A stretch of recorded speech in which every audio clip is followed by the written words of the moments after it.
1월의 혹한이 강원도 산골짜기를 집어삼킬 듯 몰아쳤다. 칼날 같은 바람이 병사들의 군복을 찢고 살을 파고들었지만 훈련은 멈추지 않았다.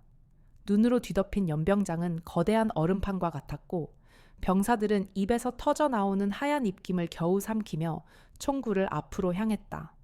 그들 사이에서 하선우 하사는 핏기 없는 입술을 굳게 다물고 있었다. 22살의 그녀는 사관학교를 우수한 성적으로 졸업하고 최전방 부대에 자원한 인재였다.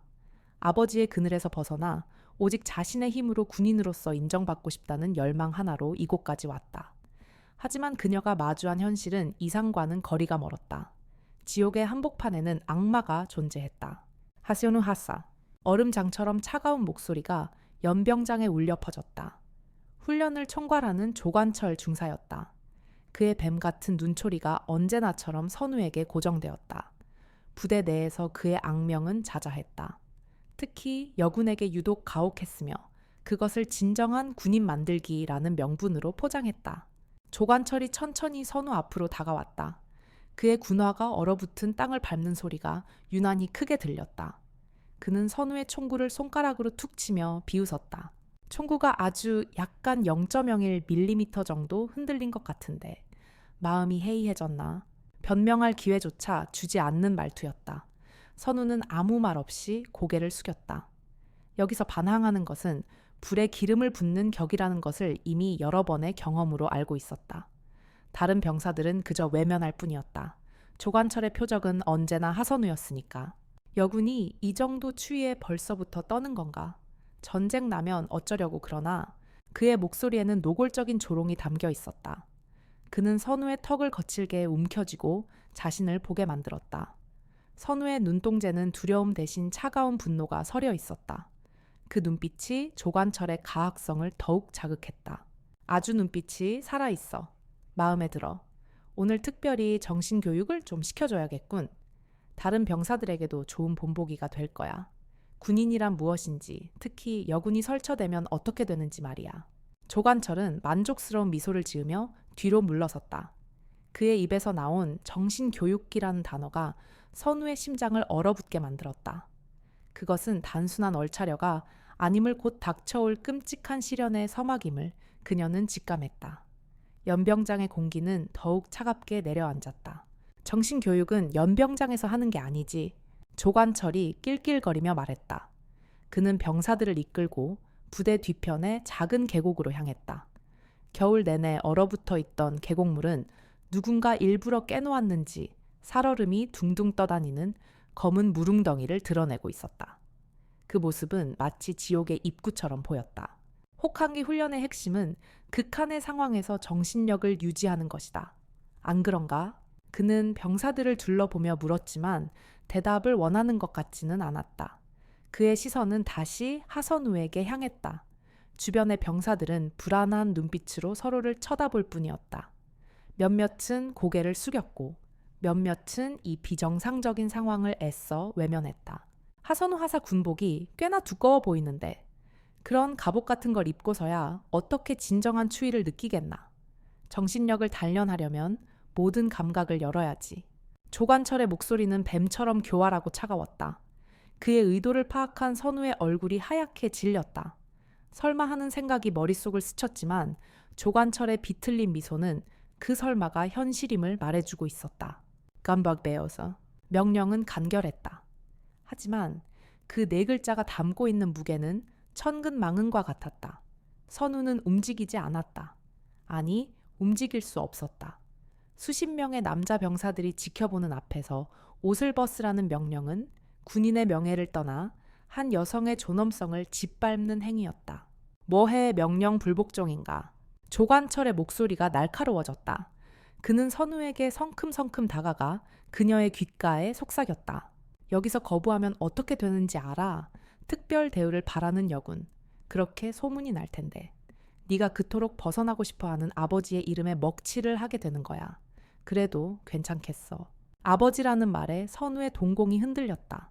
조관철은 그녀의 가장 약한 부분을 정확히 알고 있었다. 떨리는 손으로 선우는 군복 상의의 단추를 하나씩 풀기 시작했다. 주변에서 나지막한 탄식과 억눌린 웃음소리가 새어나왔다. 몇몇 병사들은 슬그머니 스마트폰을 꺼내 들었다. 차가운 겨울 바람이 맨살에 와 닿았다. 선우는 속옷 차림으로 얼어붙은 땅 위에 섰다.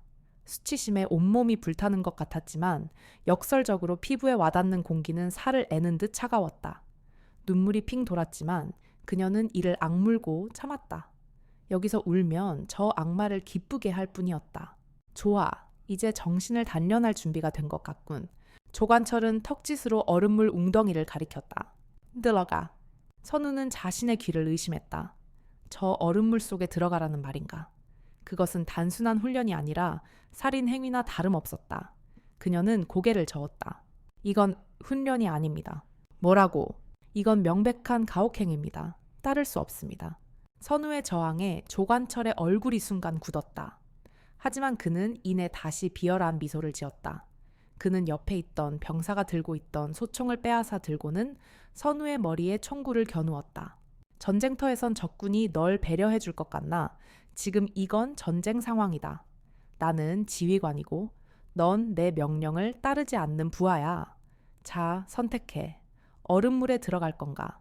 아니면 여기서 명령 불복종으로 즉결 처분될 건가? 총구에서 뿜어져 나오는 냉기가 선우의 이마에 그대로 전해졌다. 그녀는 모든 것을 포기했다. 천천히 발을 옮겨 얼음물 속으로 한 걸음 들어서는 순간 수천 개의 바늘이 온몸을 찌르는 듯한 고통이 몰려왔다. 심장이 멎는 것 같았다. 그녀는 비명을 지르지 않기 위해 자신의 팔뚝을 피가 나도록 깨물었다. 조관철의 광기 어린 웃음소리가 계곡 전체에 울려 퍼졌다. 차가운 감각이 점차 무뎌지고 있었다. 하선우는 이제 추위조차 느끼지 못했다. 온몸의 신경이 마비된 듯했고 눈앞이 흐릿해지며 의식이 멀어져 갔다. 이대로 죽는 건가? 어쩌면 그게 더 나을지도 모른다고 생각했다. 조관철의 비웃음과 병사들의 키득거리는 소리가 이명처럼 귓가에 맴돌았다. 바로 그때였다.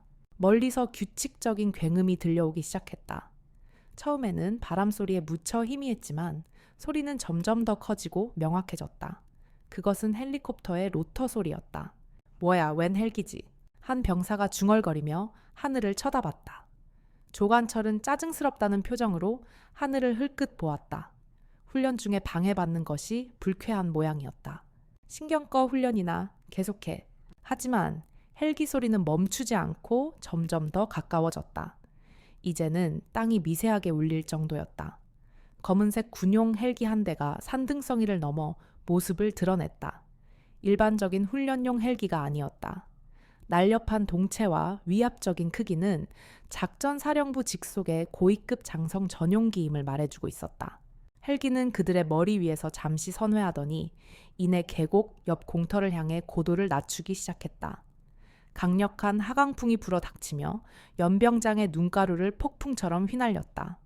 병사들은 눈을 가리며 비명을 질렀고 조관철조차 당황한 기색이 역력했다. 미친 저게 왜 여기에 착륙하는 거야? 쿵육중한 동체가 땅에 내려앉았다. 헬기의 엔진이 꺼지고 로터가 서서히 멈추자 계곡에는 잠시 숨 막히는 정적이 흘렀다. 모든 병사들이 숨을 죽인 채 헬기의 문을 바라보았다. 드르륵 문이 열렸다. 가장 먼저 보인 것은 먼지 하나 없이 완벽하게 닦인 검은 군화였다. 이어 칼날처럼 날카롭게 다림질된 군복 바지가 모습을 드러냈다. 마침내 한 남자가 헬기에서 내렸다. 그의 어깨에 달린 세 개의 별, 쓰리스타 계급장이 겨울 햇살에 반사되어 서늘한 빛을 뿜어냈다. 대한민국 육군 작전사령관 하태석 대장이었다. 쉰을 훌쩍 넘은 나이에도 그의 허리는 꼿꼿했고 얼굴에 깊게 팬 주름은 수십 년간 군에 몸담아온 그의 역사를 증명했다. 그는 아무 말 없이 주변을 천천히 둘러보았다. 그의 시선이 닿는 곳마다 병사들은 얼어붙었다. 마침내 그의 시선이 얼음물 속에서 거의 반쯤 정신을 잃은 차에 떨고 있는 속옷 차림의 딸 하선우에게 닿았다. 순간 하태석의 눈빛이 지옥의 불꽃처럼 타올랐다. 그러나 그의 표정은 여전히 빙산처럼 차갑고 고요했다. 그 고요함이 그 어떤 분노의 포효보다 더 무섭게 주변을 압도했다.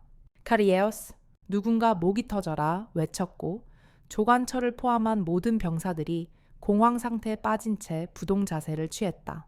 시간은 멈췄다. 겨울 계곡의 지배자는 이제 조관철이 아니었다. 진짜 악마가 강림한 것이었다. 하태석 대장은 한마디 말도 없이 딸에게 다가갔다.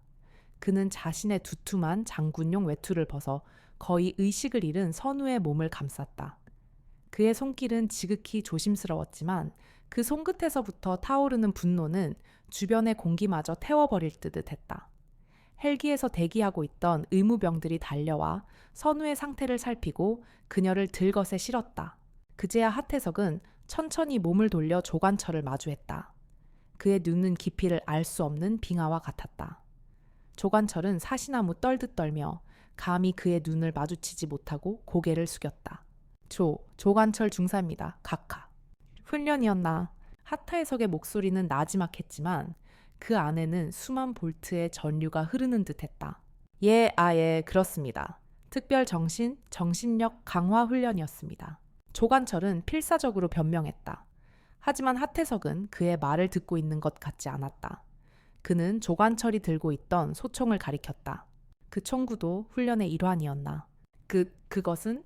이 자를 체포해. 하타해석이 뒤에 서 있던 헌병들에게 명령했다. 그의 목소리에는 일말의 감정 동요도 없었다. 헌병 2명이 즉시 앞으로 나와 조관철의 양팔을 우악스럽게 붙잡았다. 조관철은 그제야 사태의 심각성을 깨닫고 발버둥 쳤다. 각하 오해이십니다. 제게 변명할 기회를 주십시오. 내 놈의 변명은 군사법정에서 듣겠다. 혐의는 직권남용 가혹행위 살인미수다. 끌고 가.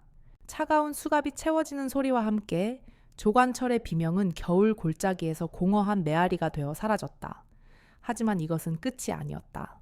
몇 주 후 군사법원은 조관철에게 불명계 전역과 징역 2년이라는 솜방망이 같은 처벌을 내렸다. 그의 집안이 법조계에 연줄이 닿아 있었고 교묘한 변호사는 그의 행위를 과도한 훈련 의욕으로 포장했다. 공적인 복수는 허무하게 끝났다. 하지만 진짜 지옥은 이제부터 시작이었다. 그날 현장에 있던 누군가가 촬영한 영상이 군 내부 익명 커뮤니티에 유포되었다. 3스타 장군 딸 얼음물 입수 사건이라는 자극적인 제목과 함께 속옷 차림으로 얼음물에 들어가 고통스러워하는 선우의 모습이 고스란히 담겨 있었다. 영상은 순식간에 퍼져나갔다. 그녀는 더 이상 하선우 하사가 아니었다. 빽 좋은 장군 딸 몸으로 때우려던 여군 등 온갖 조롱과 성희롱의 대상이 되었다. 그녀가 그토록 지키고 싶었던 군인으로서의 명예는 산산조각 났다. 아버지의 막강한 권력도 한번 퍼져나간 디지털 낙인을 지울 수는 없었다. 군병원 창가에 앉아 선우는 자신의 이름이 언급된 수백 개의 악의적인 댓글들을 무표정하게 내려다보았다. 그녀의 눈에서는 더 이상 눈물이 흐르지 않았다. 슬픔과 절망이 있던 자리에 차갑고 단단한 무언가가 자리 잡고 있었다. 그것은 증오였다. 그녀는 전역 지원서를 제출했다. 군복을 벗는 날 그녀는 아무에게도 알리지 않고 조용히 위병소를 나섰다. 세상은 그녀가 도망쳤다고 생각했다. 하지만 아니었다. 그녀는 복수를 위해 떠나는 것이었다. 조관철 영상을 찍은 자들, 유포한 자들, 그리고 이 모든 것을 가능하게 한 부조리한 시스템 전체를 자신의 손으로 심판하기 위해 군인 하선우는 죽었다. 이제 새로운 존재가 그 잿더미 속에서 태어날 차례였다. 전역하던 날 하태석은 딸을 위해 자신의 차를 보냈다. 하지만 선우는 그 채 타지 않았다. 그녀는 아버지에게 짧은 문자 메시지 하나만을 남겼다. 이건 제 전쟁이에요. 개입하지 마세요. 그날 이후로 하선우는 세상에서 증발했다. 그녀는 자신의 이름으로 된 모든 것을 지웠다. 은행 계좌를 해지했고 휴대폰 번호를 바꿨으며 유령처럼 살았다. 그녀가 새로 정착한 곳은 서울의 구석진 동네에 있는 낡고 작은 옥탑방이었다. 한때 장군의 딸이었던 그녀의 세상은 이제 창문으로 스며드는 희미한 가로등 불빛과 벽지의 곰팡이, 냄새가 전부였다. 선우는 낮에는 잠을 잤고 밤에는 눈을 떴다. 그녀의 밤은 매일 똑같은 의식으로 시작되었다. 낡은 노트북을 켜고 하나의 영상을 재생하는 것. 바로 자신이 우니셴 당하던 그날의 영상이었다. 그녀는 수백 수천 번을 돌려보았다. 화면 속에서 속옷 차림의 자신이 얼음물에 들어가고 조관철이 광기 어린 웃음을 터뜨리고 주변 병사들이 조롱하며 스마트폰을 쳐들었다. 선우는 눈 하나 깜빡이지 않고 그 모든 것을 지켜보았다. 고통스러운 기억을 잊기 위함이 아니었다. 오히려 그 반대였다. 그날의 추위 수치심, 그리고 살을 애는 듯한 모멸감을 단 1초도 잊지 않기 위해 그 모든 감정을 증오라는 이름의 용광로에 쏟아부어 자신을 담금질하기 위해 그녀는 영상 속에서 웃고 있던 모든 병사들의 얼굴을 하나하나 눈에 새겼다. 그들의 계급, 이름 소속, 부대까지. 그녀의 옥탑방 한쪽 벽은 사진과 자료들로 뒤덮여 있었다. 거대한 복수의 설계도였다. 맨 위에는 조관철의 사진이 붙어 있었고 그 아래로 그날 영상을 촬영하고 유포했던 주동자들, 방관했던 간부들, 심지어는 비웃기만 했던 이등병의 신상 정보까지 빽빽하게 적혀 있었다. 그녀는 더 이상 군인 하선우가 아니었다. 그녀의 눈빛은 죽어 있었고 감정은 메마른 사막과 같았다. 오직 복수라는 단 하나의 목표만이 그녀를 살아있게 하는 유일한 이유였다. 그녀는 군에서 배운 모든 지식과 기술을 이제 다른 목적을 위해 사용하기로 했다. 적을 분석하고 약점을 파고들어 가장 고통스러운 방식으로 무너뜨리는 기술. 어느 날 밤, 그녀는 자신의 사진이 붙어 있던 자리에서 군복 입은 하선우의 사진을 떼어냈다. 그리고 라이터로 불을 붙였다. 사진이 검은 재로 변해가는 모습을 그녀는 아무런 표정 없이 바라보았다. 과거의 자신을 완벽하게 죽이는 의식이었다. 이제 그녀에게 남은 것은 텅 빈 껍데기와 그 안을 가득 채운 지옥 같은 복수심뿐이었다. 그녀는 책상 서랍에서 위조된 신분증과 여권을 꺼냈다. 그곳에는 낯선 이름과 얼굴이 있었다. 세상은 하선우를 잊을 것이다. 그리고 곧 새로운 이름의 심판자를 마주하게 될 터였다. 모든 준비는 끝났다. 이제 사냥을 시작할 시간이었다. 하선우라는 이름의 재 위에서 새로운 존재가 걸어 나왔다. 그녀는 아버지가 남겨둔 유산 중 아주 작은 일부를 아무도 모르게 현금으로 인출했다. 그것은 그녀의 복수를 위한 종잣돈이었다. 위조된 신분과 서류를 이용해 그녀는 한국을 떠나 미국으로 향했다. 누구의 눈에도 띄지 않는 조용한 유학생으로. 그녀가 선택한 전공은 군사학이나 법학이 아니었다. 와튼 스쿨에서 경영학 석사 MBA와 펜실베이니아 대학에서 행동심리학을 동시에 전공하는 상상조차 하기 힘든 길이었다. 그녀에게 복수는 단순히 가해자를 감옥에 보내는 것이 아니었다. 그들이 가장 소중하게 여기는 것들, 명예의 부사회적 지위를 바로 그들의 손으로 무너뜨리게 만드는 정교하고 잔인한 심리전이어야 했다. 사계절이 5번 바뀌는 동안 그녀는 유령처럼 살았다. 다른 유학생들이 파티를 즐기고 인맥을 쌓을 때 그녀는 도서관 가장 깊숙한 곳에서 수백 권의 책과 논문에 파묻혀 지냈다. 그녀는 기업의 지배구조와 재무제표를 분석하며 돈의 흐름을 읽는 법을 배웠고 인간의 인지 편향과 의사결정 과정을 연구하며 욕망의 지도를 그리는 법을 익혔다. 그녀는 단순한 학생이 아니었다. 강의실은 그녀의 새로운 훈련장이었다. 그녀는 오만한 재벌 2세들의 허영심을, 불안에 떠는 수재들의 경쟁심을, 그리고 탐욕스러운 교수들의 위선을 관찰하고 분석했다. 그녀는 가상의 시나리오를 만들어 그들의 행동을 예측하고 때로는 아주 작은 정보에 조각을 흘려 그들의 결정에 미묘한 영향을 미치는 실험을 하기도 했다. 그녀는 온라인 세계의 지배자가 되는 법도 터득했다. 다크웹을 넘나들며 정보 수집 기술을 익혔고 아무도 신경 쓰지 않는 소셜미디어의 게시물 하나, 사진 한 장에서 개인의 가장 치명적인 약점을 찾아내는 법을 배웠다. 그녀의 노트북은 전 세계의 정보를 빨아들이는 블랙홀이자 복수를 위한 가장 정교한 무기고였다. 졸업할 무렵 그녀는 월스트리트의 여러 투자은행과 컨설팅 펌에서 탐내는 인재가 되어 있었다. 하지만 그녀는 그 모든 제안을 거절했다. 그녀의 목표는 돈이나 명예가 아니었기 때문이다. 그녀는 졸업과 동시에 다시 한번 흔적을 지웠다. 5년의 시간이 흘렀다. 이제 그녀는 더 이상 어리고 상처받았던 군인이 아니었다. 그녀는 기업의 흥망성쇠를 예측하고 사람의 마음을 꿰뚫어 보며 정보의 흐름을 조작하여 현실을 재창조할 수 있는 전문가가 되어 있었다. 그녀의 머릿속에는 완벽한 복수 시나리오가 완성되어 있었다. 각본 무대 배우는 모두 정해졌다. 인천국제공항에 도착한 그녀의 모습은 5년 전과는 완전히 달랐다. 값비싼 코트와 날카로운 하이힐 차갑고 지적인 분위기를 풍기는 그녀는 누가 봐도 성공한 엘리트였다. 그녀의 새로운 이름은 애나 박안나 파크. 한국 최고의 기업 리스크 관리 컨설턴트. 그녀는 천천히 입국장을 빠져나왔다. 서울의 차가운 밤 공기가 그녀를 맞았다. 사냥의 시간이 시작된 것이다. 애나 박이라는 이름이 서울의 상류층 사교계에 처음 등장한 것은 한 호텔에서 열린 VVIP 비즈니스 포럼에서였다. 미국 월가에서 혜성처럼 나타나 몇 건의 M&A를 성공시킨 신비로운 리스크 컨설턴트.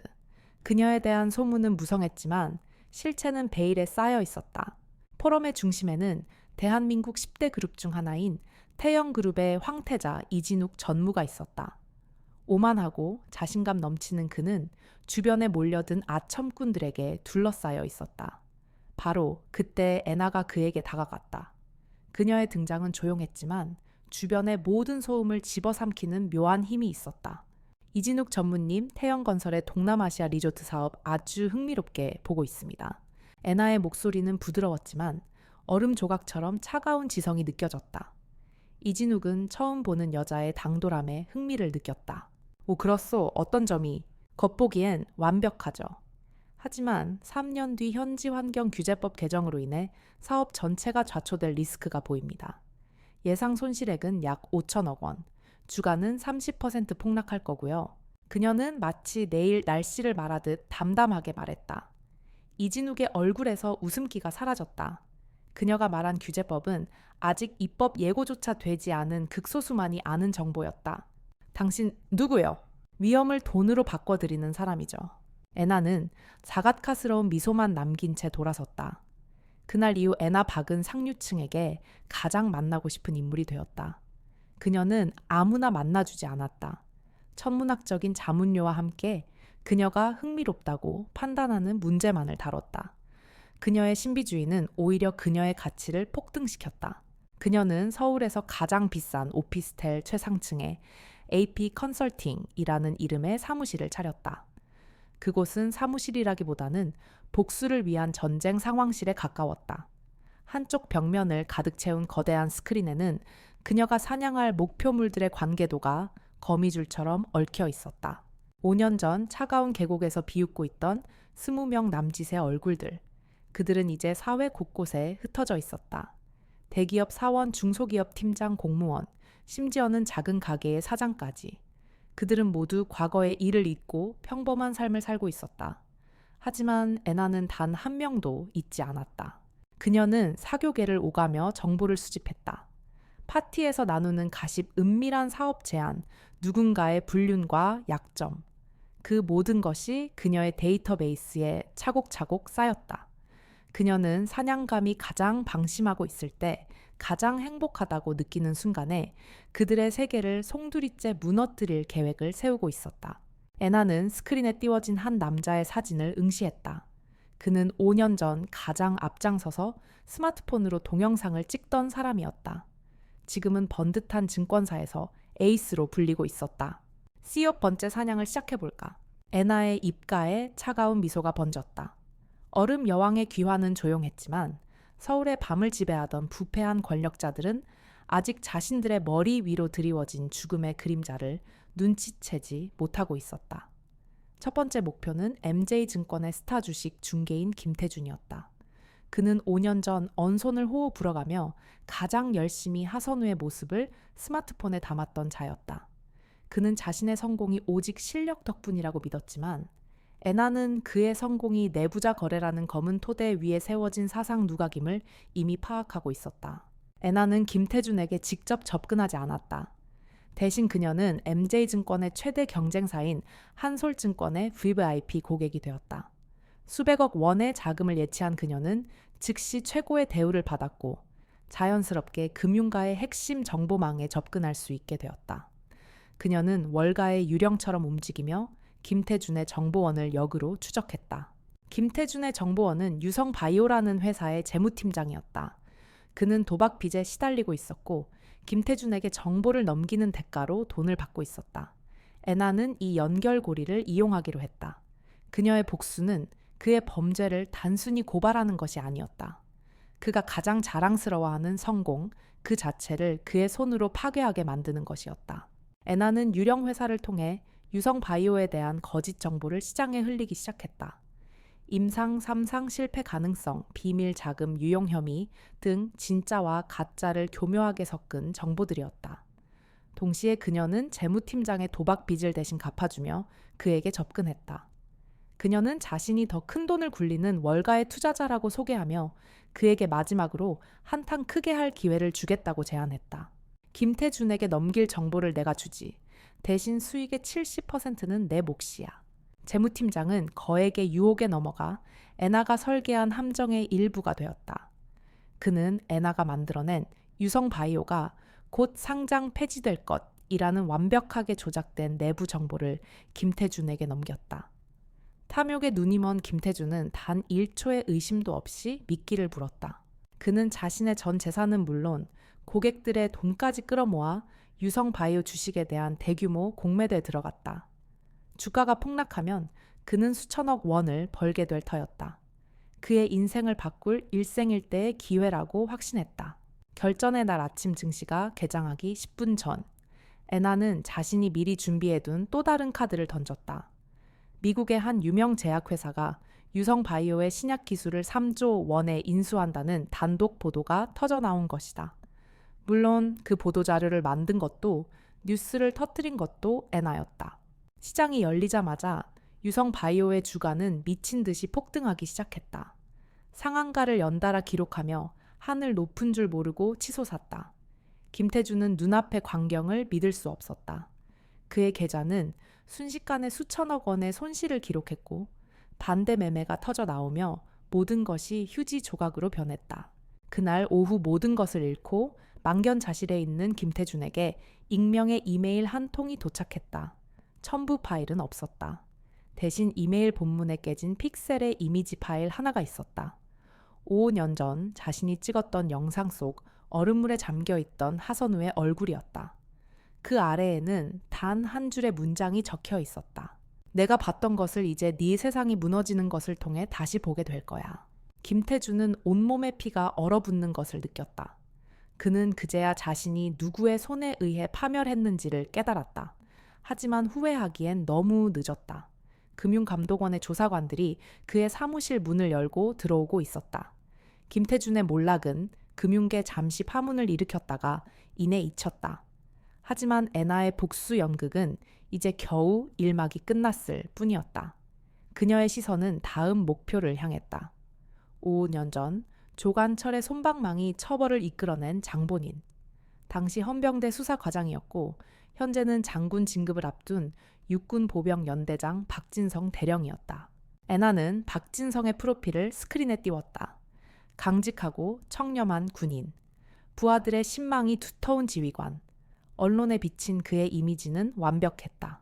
하지만 애나는 알고 있었다. 그 완벽한 가면 뒤에는 야망을 위해 불의와 타협한 추악한 민낯이 숨어 있다는 것을.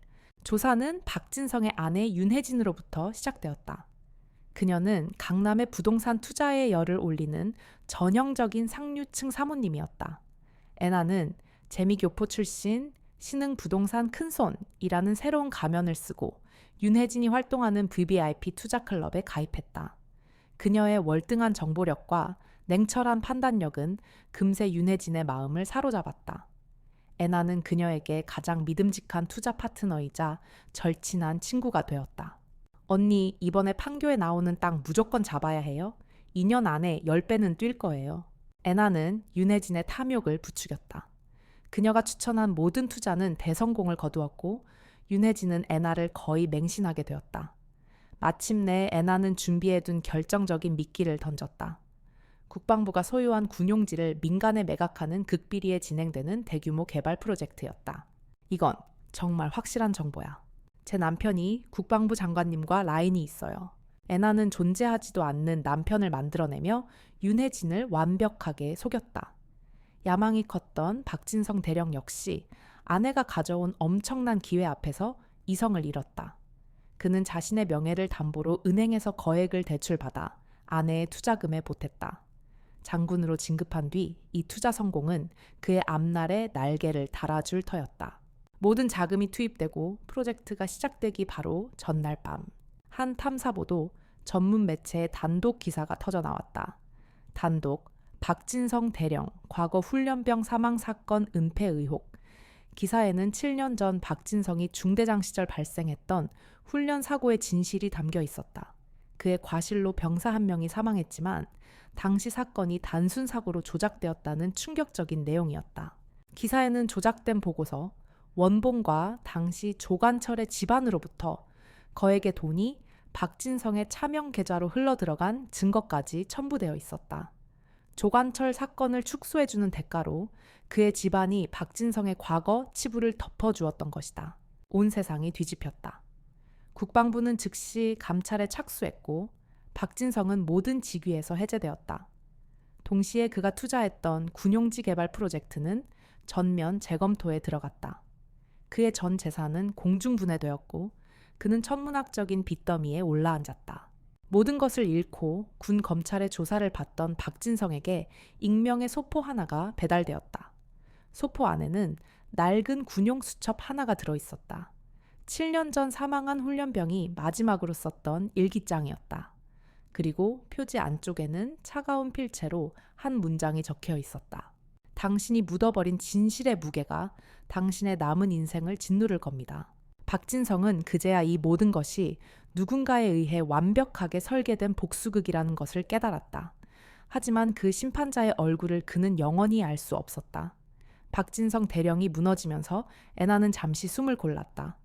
그녀의 복수 설계돼 있던 20개의 이름 위로 벌써 2개의 붉은 줄이 그어졌다. 계획은 완벽하게 맞아떨어지고 있었다. 하지만 이상하게도 가슴 한편이 텅 빈 것처럼 허전했다. 마치 거대한 그림의 조각들을 맞추고 있는데 가장 중요한 핵심 조각이 빠진 느낌이었다. 그 위화감의 정체는 바로 조관철이었다. 2년의 형기를 마치고 출소한 그는 애나의 예상과는 다른 삶을 살고 있었다. 그는 사회의 밑바닥에서 비참하게 사는 대신 대산 ENC라는 거대 건설사의 보안팀 차장이라는 번듯한 직함을 달고 있었다. 불명예 전역한 전과자가 그것도 국내 굴지의 대기업에 들어간다는 것은 상식적으로 불가능한 일이었다. 애나의 예리한 직감이 경고 신호를 보냈다. 이것은 단순한 우연이 아니다. 그의 뒤에 누군가가 있다. 그녀는 밤을 새워 대산 ENC와 조관철의 연결고리를 파고들기 시작했다. 그녀의 손가락이 키보드 위에서 춤을 추자 암호화된 데이터의 벽들이 하나씩 무너져 내렸다. 그녀는 조관철의 급여 계좌에서 이상한 점을 발견했다. 공식적인 월급 외에 매달 거액의 돈이 여러 개의 유령 회사를 거쳐 그의 차명 계좌로 입금되고 있었다. 애나는 자금의 출처를 역추적했다. 복잡하게 얽힌 돈의 흐름은 마치 거대한 미로와 같았지만 그녀는 끈질기게 따라붙었다. 마침내 모든 유령 회사의 자금이 단 하나의 정점을 향하고 있음을 밝혀냈다. 그 정점에 있는 이름은 그녀의 예상을 완전히 벗어나는 것이었다. 초해진혁의 대산 ENC의 회장이자 대한민국 방위산업을 주무르는 거물이었다. 머릿속에서 수만 개의 퍼즐 조각이 한꺼번에 맞춰지는 듯한 충격이 애나의 뇌리를 강타했다.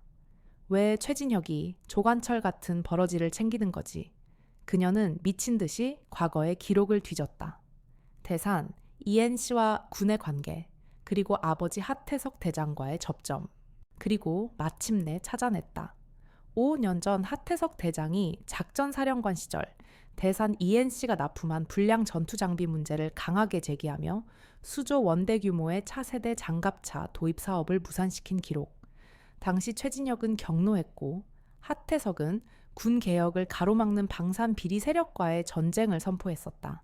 모든 것이 명확해졌다. 그날 겨울 계곡의 사건은 조관철이라는 한 미치광이의 개인적인 일탈이 아니었다.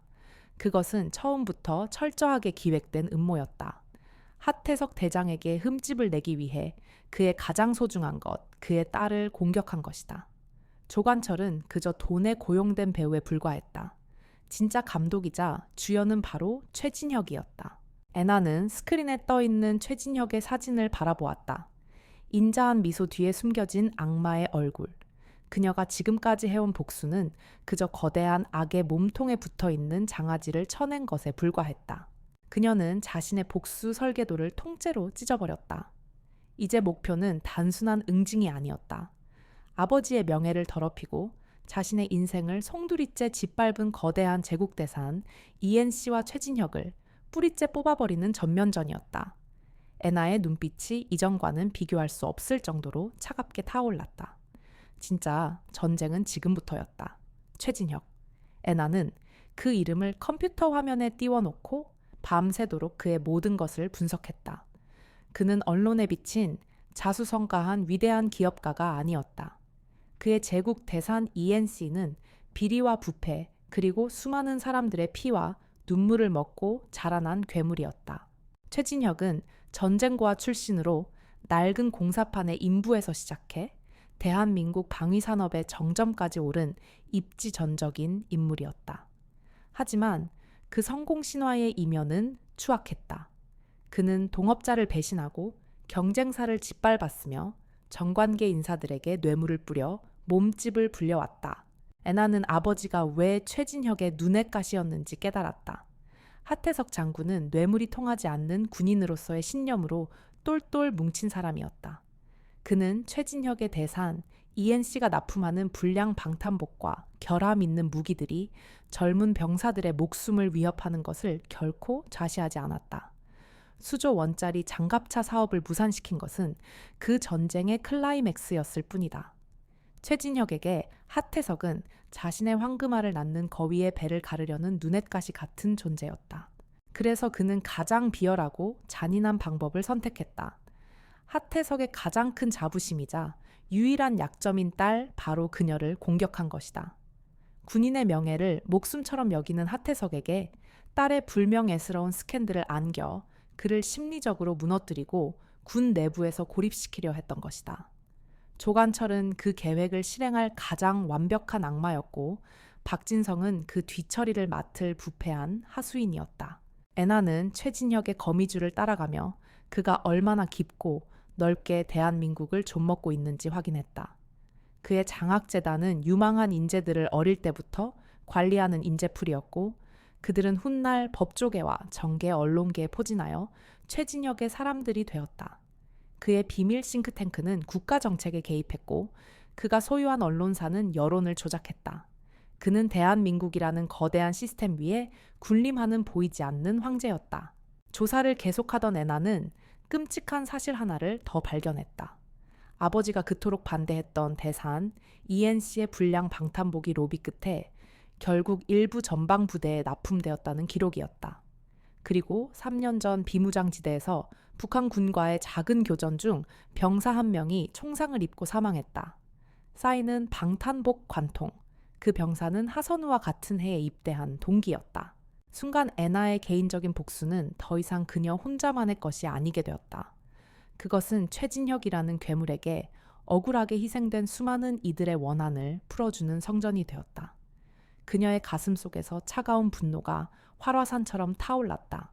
애나는 최진혁이 현재 가장 공을 들이고 있는 사업이 무엇인지 파악했다. 정부와 함께 추진하는 송도 스마트시티 건설 프로젝트. 그의 평생의 수건이자 대산 ENC를 방산업체에서 글로벌 종합그룹으로 도약시킬 야심작이었다. 총 사업비 50조 원. 애나의 입가에 얼음 같은 미소가 떠올랐다. 네가 평생을 바쳐 쌓아 올린 성을 내가 바로 그 꼭대기에서부터 무너뜨려 주지. 그녀는 복수의 무대를 정했다. 최진혁이 가장 빛나고 싶어하는 바로 그곳, 그의 야망이 집결된 송도 스마트시티 프로젝트 현장이 그녀의 마지막 전쟁터가 될 것이다. 애나는 자신의 사무실 벽을 가득 채웠던 과거의 복수 설계도를 모두 떼어냈다. 그리고 그 자리에 송도 스마트시티 프로젝트의 거대한 조감도를 붙였다. 그것은 더 이상 개인적인 복수의 지도가 아니었다. 부패한 제국을 상대로 벌이는 전쟁의 작전 지도였다. 그녀는 깨달았다. 최진혁이라는 거대한 나무를 쓰러뜨리기 위해 장아지를 쳐내는 것은 무의미했다. 나무의 뿌리를 뽑아야 했다. 그리고 최진혁의 뿌리는 그의 돈과 권력, 그리고 성공한 기업가라는 공적인 명성이었다. 송도 스마트시티는 그 모든 것이 집약된 그의 인생 그 자체였다. 애나는 전략을 완전히 새로 짰다. 파괴가 아닌 침투와 조종. 그녀는 최진혁의 가장 큰 성공이 될 프로젝트를 그의 가장 끔찍한 실패로 바꿔놓기로 결심했다. 그가 스스로 무덤을 파괴하고 가장 높은 곳에 도달했을 때 그를 밀어 떨어뜨리는 것. 그것이 그녀의 새로운 복수 방식이었다. 그녀는 스마트시티 프로젝트를 지탱하는 4개의 핵심 기둥을 분석했다. 첫째 기술. 프로젝트의 핵심은 미국의 한 IT 스타트업이 개발한 도시통합 AI 운영 시스템이었다. 둘째 자금. 해외 투자 은행들로 구성된 거대 컨소시엄이 프로젝트의 자금줄이었다. 셋째 정치. 국토부 장관이자 최진혁의 오랜 후견인인 서희원 의원이 프로젝트를 비호하는 정치적 우산이었다. 넷째 여론. 최진혁은 언론을 통해 이 프로젝트를 대한민국의 미래로 포장하며 국민적 기대를 한 몸에 받고 있었다. 애나는 이 4개의 기둥을 동시에 하지만 아무도 모르게 무너뜨릴 계획을 세웠다. 그녀는 가장 먼저 애나 박해 이름으로 미국의 IT 스타트업에 접촉했다. 대산 ENC와의 파트너십에 내재된 법률 및 재무 리스크 분석이라는 주제로 그들의 컨설턴트가 되는 것은 어렵지 않았다. 프로젝트의 심장부로 들어가는 첫 번째 교두보를 확보한 것이다. 다음으로 그녀는 스마트시티의 사업성을 분석한 보고서를 작성했다. 겉보기에는 완벽한 장밋빛 전망을 담고 있었지만 아주 교묘하게 조작된 데이터 몇 개를 심어놓았다. 특정 조건에서는 전체 프로젝트가 연쇄부도로 이어질 수 있다는 치명적인 독소 조항이었다. 그녀는 이 보고서를 익명으로 투자 컨소시엄의 핵심 분석객에 보냈다. 의심의 씨앗은 이미 뿌려졌다. 정치적 우산을 제거하기 위해 그녀는 서희원 의원의 뒷조사를 시작했다. 부패한 정치인의 약점을 찾아내는 것은 그녀에게 식은 죽 먹기보다 쉬웠다. 그의 아들이 연루된 불법 병역, 면제와 숨겨둔 내연녀의 존재가 곧 그녀의 손에 들어왔다. 발사될 준비를 마친 미사일이었다. 마지막으로 여론전. 그녀는 대산 ENC가 과거에 시공했던 다른 아파트들의 부실 공사 문제, 하청업체에 대한 갑질 문제 등을 독립언론과 시민단체에 익명으로 제보하기 시작했다. 거대한 댐의 작은 균열을 내는 작업이었다. 애나는 이제 거대한 오케스트라의 지휘자가 되었다. 그녀의 손짓 하나에 각기 다른 곳에서 연주자들이 움직이기 시작할 것이다. 최진혁은 자신의 꿈이 이루어지고 있다고 믿으며 미소 짓겠지만 그는 알지 못했다. 자신이 서 있는 무대가 사실은 애나가 만들어 놓은 거대한 함정이라는 것을, 그리고 그 함정의 문은 그가 가장 행복한 순간에 닫힐 것이라는 사실을 송도 스마트시티 프로젝트는 순항하는 듯 보였다. 최진혁 회장은 연일 신문 일면을 장식했고 그의 연설은 대한민국의 밝은 미래를 약속했다. 그는 자신의 인생이 정점에 다다랐다고 생각했다. 하지만 거대한 기계의 톱니바퀴 사이에서 아주 미세한 마찰음이 들려오기 시작했다. 처음에는 대수롭지 않은 문제들이었다. 프로젝트의 핵심 기술을 담당한 미국 IT 스타트업이 갑자기 계약서의 독소 조항을 문제 삼으며 기술 이전 일정을 지연시켰다. 자금을 대는 해외 투자 은행 중 한 곳에서 프로젝트의 수익성에 대한 재검토를 요구하며 2차 자금 집행을 보류했다. 대산 ENC가 지은 다른 아파트의 균열 문제를 다룬 작은 인터넷 언론의 기사가 이상할 정도로 SNS에서 빠르게 퍼져나갔다. 이런 사소한 문제들 하나하나 나한테 보고하지 마. 알아서들 처리해. 최진혁은 짜증을 냈지만 그의 노련한 감각은 경고음을 울리고 있었다. 이 모든 문제들은 겉보기에는 아무런 연관이 없어 보였다. 하지만 마치 보이지 않는 손이 오케스트라를 지휘하듯 너무나도 절묘한 타이밍에 동시다발적으로 터져나왔다. 이것은 불운이 아니었다. 명백한 공격이었다. 그의 온화한 사업가로서의 가면이 벗겨지고 무자비한 승부사의 얼굴이 드러났다. 그는 자신의 신복들을 소집했다.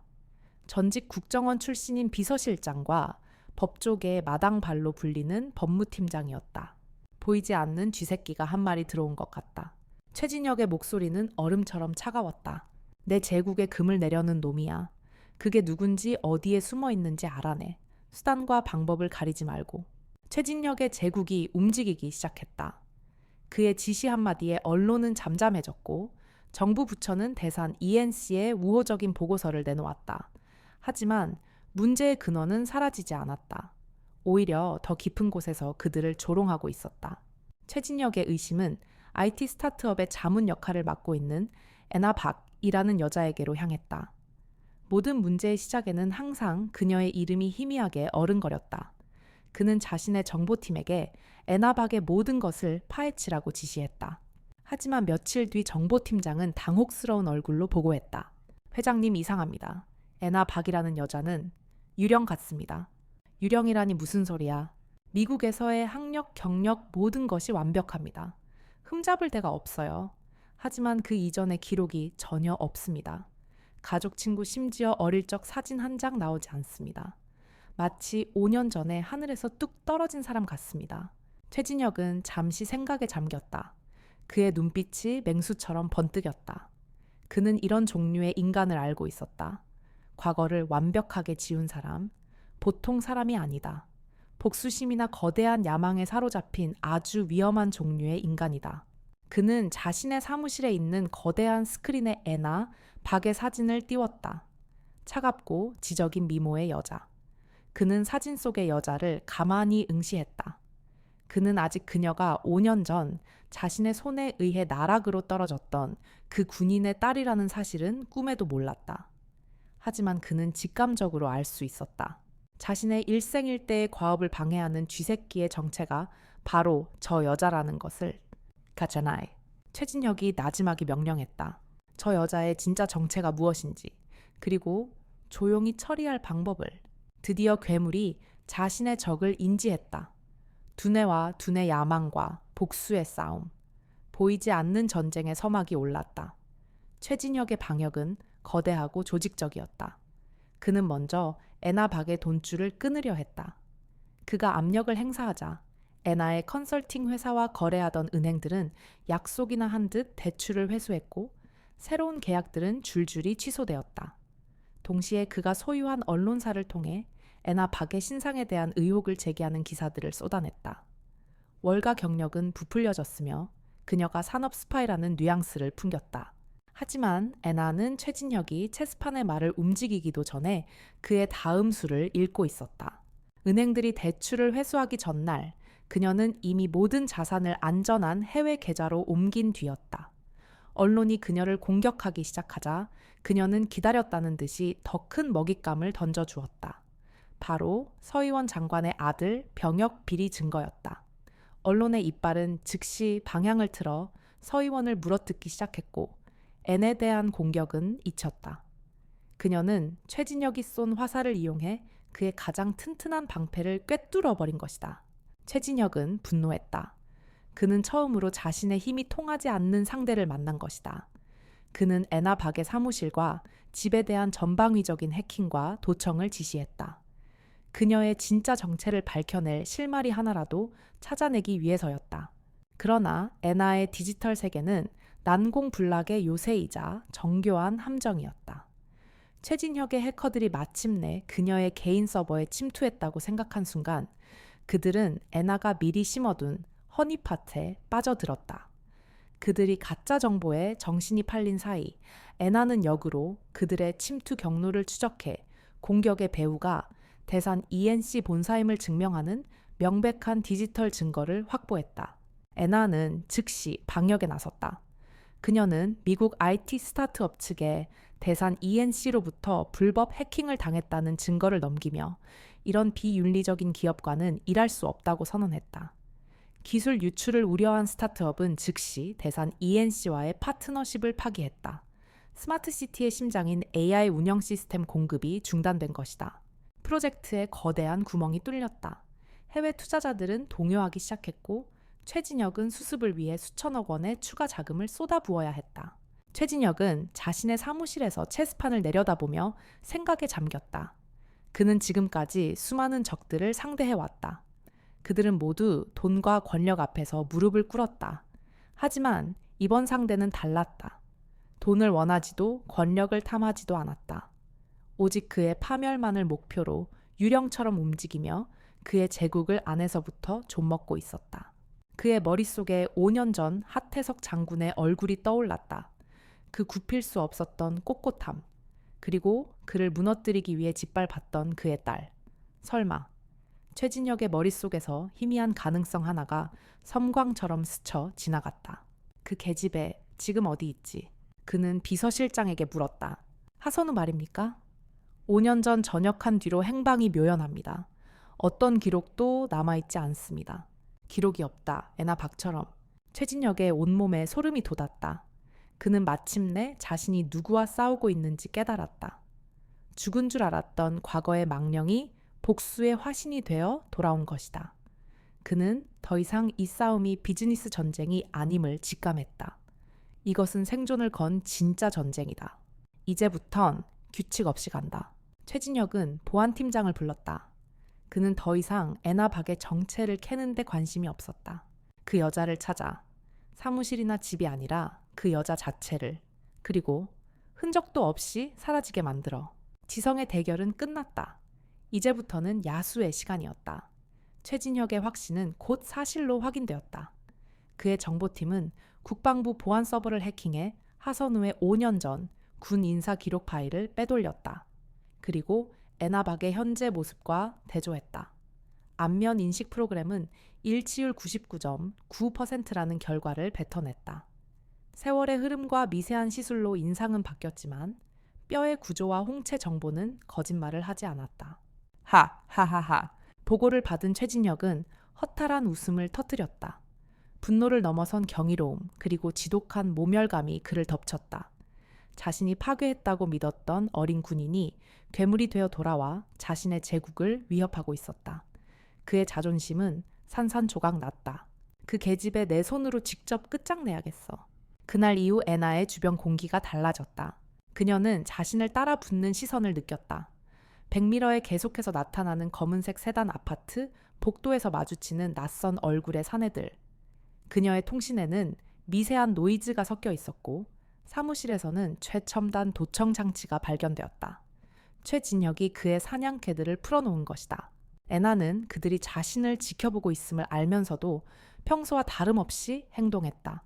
오히려 더 대담하게 움직였다. 그녀는 이것이 최진혁이 보내는 경고이자 그녀의 반응을 떠보기 위한 시험이라는 것을 알았다. 두려움에 떠는 모습을 보이면 그들은 즉시 목을 물어뜯으려 달려들 것이다. 어느 날 저녁 그녀의 사무실로 발신인 불명의 소포가 배달되었다. 상자 안에는 찢겨지고 얼어붙은 동계 군복 조각이 들어있었다. 5년 전 그녀가 입고 있던 것과 똑같은 종류의 옷이었다. 쪽지 따위는 없었다.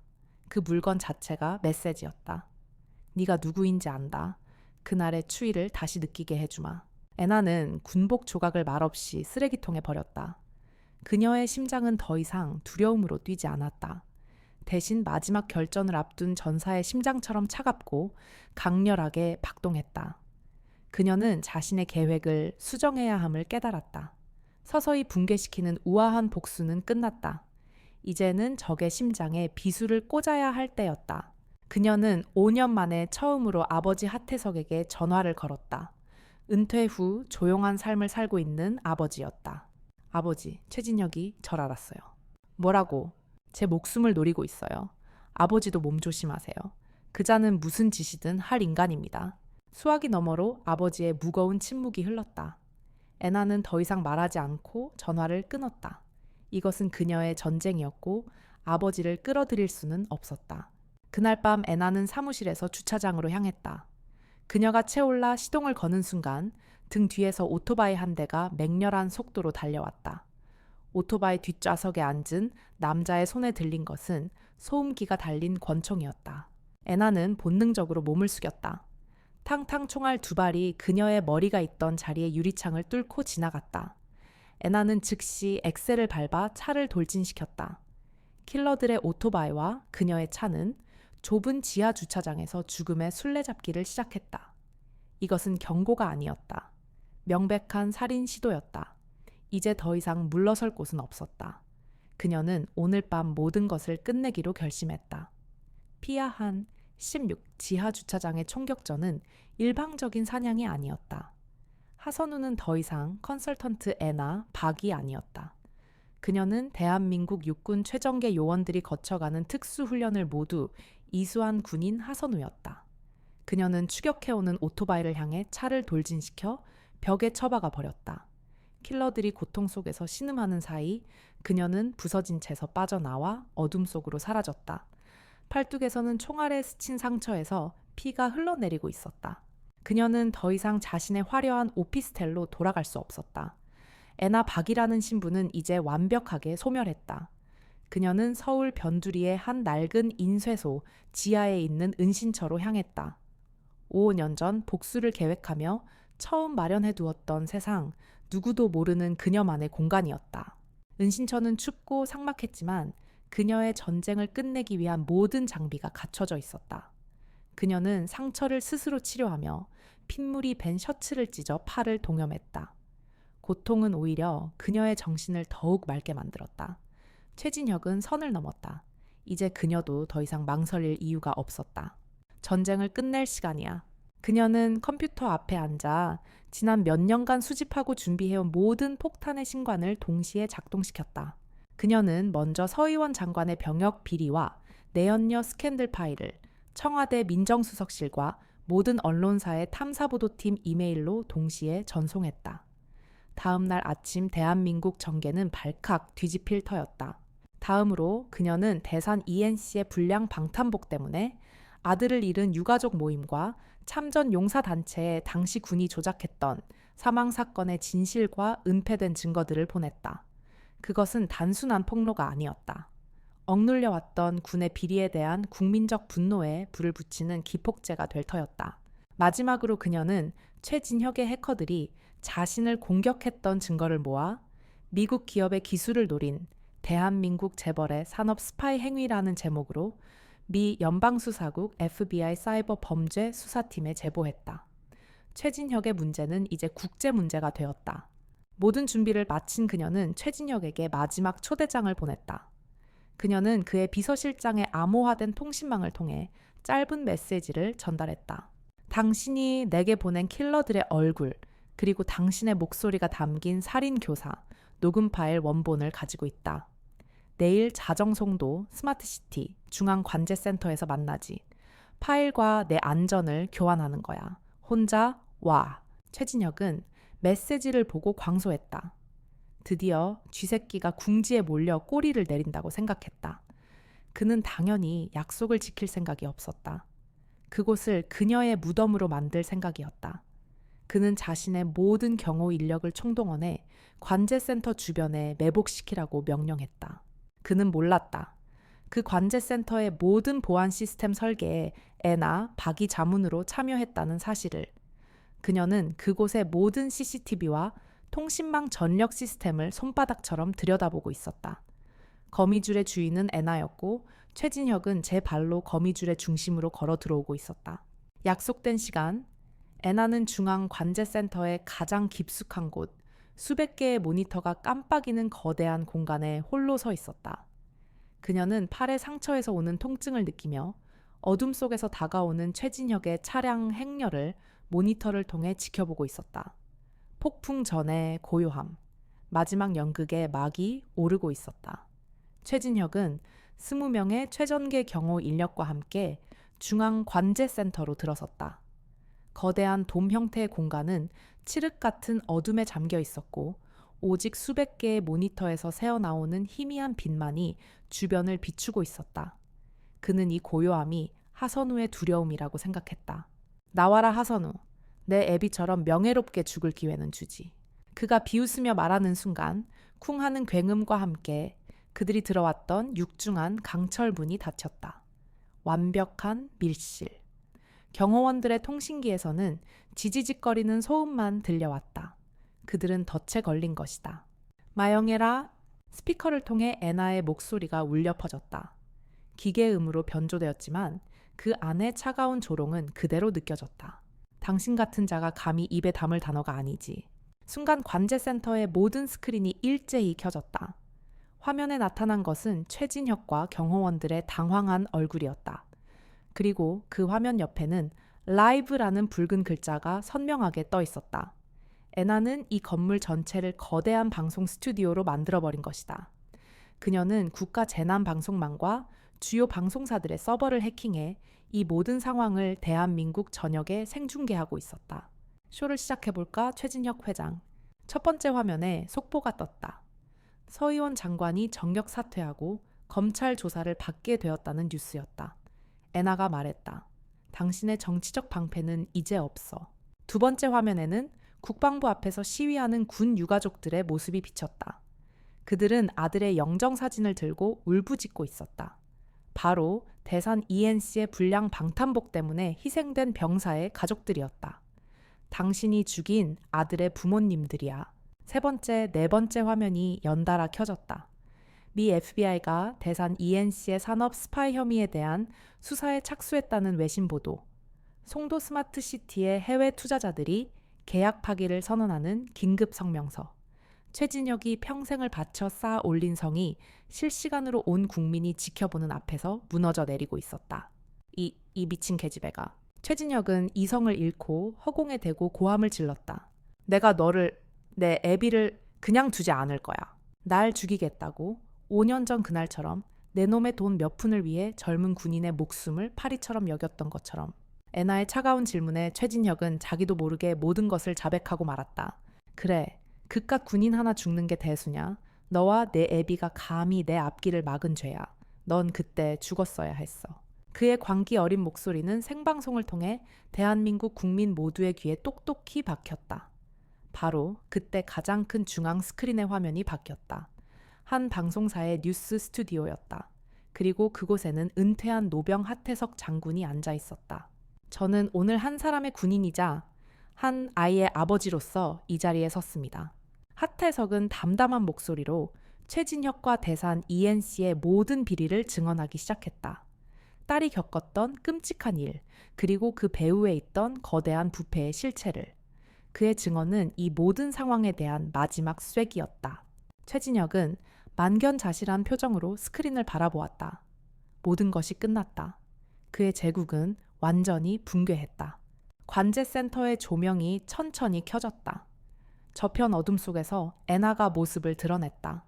그녀의 손에는 아무것도 들려있지 않았다. 그녀는 그저 차가운 눈으로 완전히 패배한 괴물을 내려다볼 뿐이었다. 멀리서 수십 대의 경찰차와 검찰 수사 차량의 사이렌 소리가 점점 더 가까워지고 있었다. 심판의 시간이었다. 사이렌 소리가 관제센터를 가득 채우자 애나는 조용히 어둠 속으로 몸을 숨겼다. 그녀는 최진혁이 절망과 분노에 찬 눈으로 자신을 찾다가 결국 검찰 수사관들의 손에 이끌려 나가는 모습을 모니터를 통해 지켜보았다. 거대한 괴물이 쓰러지는 순간이었지만 그녀의 마음속에는 어떤 환희도 안도감도 찾아오지 않았다. 오직 거대한 공허함만이 메아리칠 뿐이었다. 5년간 그녀를 살게 했던 지독한 증오가 사라진 자리에 남은 것은 아무것도 없었다.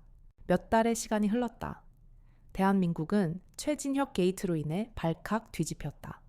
대산 ENC는 해체되었고 수십 명의 정관계 인사들과 군 고위 장성들이 감옥에 갔다. 국방부는 전례 없는 수준의 개혁에 들어갔다. 세상은 그녀가 연출한 거대한 연극 덕분에 조금 더 정의로운 방향으로 나아가고 있었다.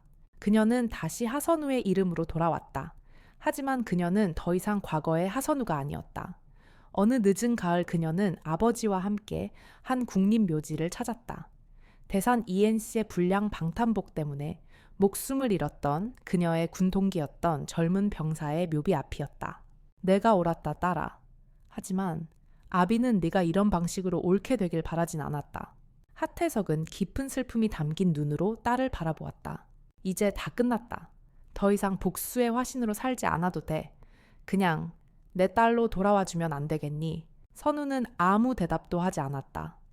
그녀는 묘비에 새겨진 친구의 이름을 가만히 어루만졌다. 군인 하선우는 5년 전 그 겨울에 죽었다. 컨설턴트 애나 박은 복수를 위해 만들어진 허상이었다. 그렇다면 지금 여기 서 있는 자신은 누구인가? 그녀는 알 수 없었다. 그날 밤 선우는 차를 몰아 5년 전에 그 겨울 계곡을 다시 찾았다. 모든 것이 변했지만 계곡물은 여전히 차갑게 흐르고 있었다. 그녀는 물속에 손을 담갔다. 살을 애는 듯한 추위. 하지만 이제 그 추위는 그녀를 두렵게 하지 못했다. 그녀는 그 고통을 통해 자신이 아직 살아있음을 무언가를 느낄 수 있음을 확인했다. 그녀의 주머니에서 휴대폰이 진동했다. 암호화된 익명의 메시지였다. 또 다른 최진혁이 있습니다. 권력에 의해 짓밟힌 또 다른 피해자가 있습니다. 세상은 당신의 기술을 필요로 합니다. 메시지 아래에는 한 재벌 그룹이 저지른 뺑소니, 사망 사건과 그것이 어떻게 은폐되고 있는지에 대한 간략한 자료가 첨부되어 있었다. 선우는 한참 동안 그 메시지를 내려다보았다. 그녀가 악을 파괴하기 위해 사용했던 기술들. 그것은 세상을 더 좋게 만들 수도, 혹은 그녀 자신을 또 다른 괴물로 만들 수도 있는 양날의 검이었다. 그녀는 자신의 복수가 세상을 바꾸는 것을 보았다. 하지만 그 과정에서 그녀 자신도 변했다. 선우는 휴대폰 화면을 껐다. 그리고 조용히 하늘을 올려다보았다. 밤하늘에는 별들이 가득했다. 그녀가 앞으로 어떤 길을 걸어갈지 그녀 자신조차 알 수 없었다. 심판자로 남을 것인가, 아니면 평범한 인간으로 돌아갈 것인가. 그녀의 선택은 끝나지 않았다. 그녀의 진짜 전쟁은 어쩌면 지금부터 시작일지도 모른다. 댓글로 여러분의 소중한 의견과 감동을 나눠주세요. 좋아요와 구독은 저희 채널에 큰 힘이 됩니다. 더 많은 분들이 이 이야기를 접할 수 있도록 주변에 공유해 주시면 감사하겠습니다. 여러분의 관심과 응원 덕분에 저희는 더 좋은 이야기로 찾아뵐 수 있습니다.